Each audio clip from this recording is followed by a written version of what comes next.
Welcome back to the Virtual CISO. I am your host, Olivia. In the last episode of Compliance, Controls, and Confidence, we explored the fundamentals of SOC 2 and the trust service criteria. In this episode, we are focusing on one of the areas that creates the most confusion and quite often the most audit finding. It is boundaries. Every SOC 2 report has a boundary. The boundary defines what systems, processes, and responsibilities are included in the examination. When boundaries are unclear, risk is misunderstood and accountability becomes fragmented. Modern organizations rely heavily on third parties. You have the cloud service providers, identity platforms, payment processors, and even managed services. And they all play a key role in how systems operate. Within SOC 2, some of these third parties can rise to a level of what we call the subservice organizations. A subservice organization, it's not every piece of software that the business uses. It's a third party that performs critical functions within the system being examined, where failure, misconfiguration, or control weakness would directly impact the organization's ability to meet its trust service criteria commitments. Criticality is the deciding factor here. Organizations can start by asking this critical question.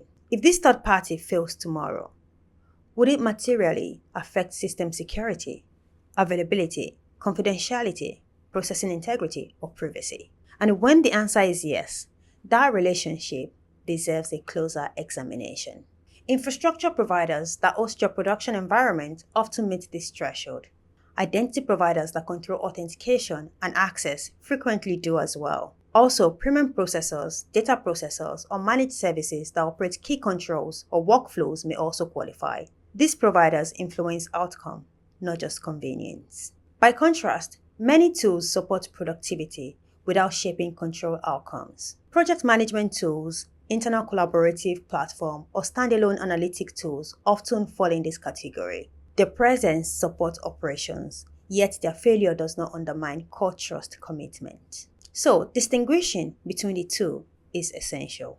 Within SOC 2, there are two primary ways organizations address subservice organizations. One approach is to acknowledge reliance on the provider while excluding the controls from the examination. The other approach incorporates those controls into scope. Each approach carries implications for evidence, oversight, and responsibility. And regardless of the method chosen, accountability remains with your organization. It doesn't go away.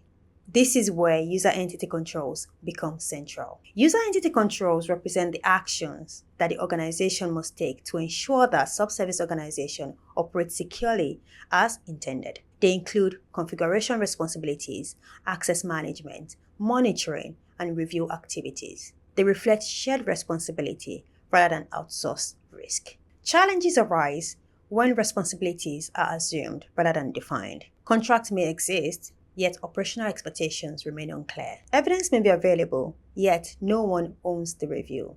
Over time, the gaps quietly form. Seasoned security leaders treat subservice organization as an extension of their control environment. They document the dependencies early and clearly.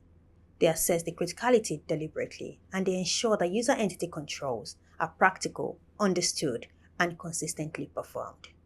Boundaries are not administrative details. They shape the credibility of the entire report. When boundaries are clearly defined, auditors gain clarity. Your customers gain confidence. Internal team understand where responsibility begins and ends, and the compliance program becomes more resilient. This level of clarity requires collaboration. Engineering understands the architecture. Security understands risk. Legal and procurement understand contractual commitment.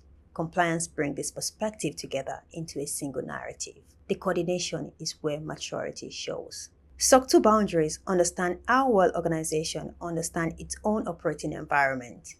In the next episode of Compliance, Control, and Confidence, we will build on this foundation by examining the difference between Type 1 and Type 2 reports and what they reveal about your operational maturity over time. Thank you so much for listening to the Virtual CISO. I am your host, Olivia, and I will see you in the next episode.